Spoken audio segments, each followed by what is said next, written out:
we have recently implemented where we are showing the working capital changes. So could you throw us some light on how to comprehend those ratios? So earlier we had this ratio table, which we have expanded more upon now.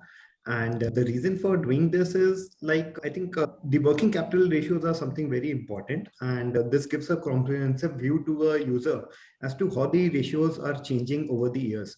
So obviously, if the debtor days are reducing, that's a very, very good sign. And the most important thing is the ROC.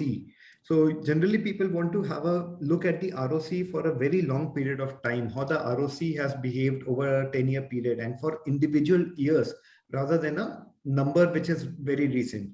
So this is how it is helpful. Other thing is that we have introduced cash conversion cycle and also the working capital days separately. So why this was important? Because like last year when COVID happened, there was obviously lots of questions that will companies be able to carry on their operations, that they were not getting raw materials and those things. So if you see the inventory days in most of the companies, the inventory days are above 150, 200 days. So ideally they can carry on the operations even if there's a disruption for a month or two. So this is how this inventory days is helpful.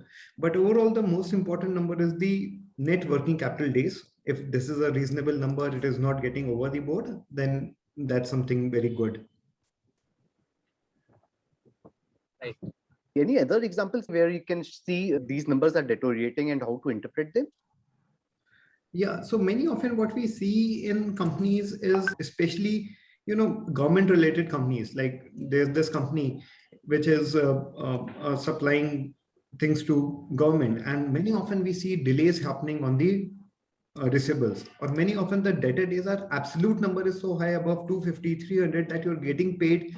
Matlab what you're billing, if you're billing 50 crore, then this 50 crore payment you're not even getting within a year. You're getting this payment after a year kind of number. So this is kind of concerning, and many often what we have seen is that such companies have to do write-offs in later years when they realize that this money won't come in. So it's not an absolute thing, but yeah, usually these are the red flags that people look for.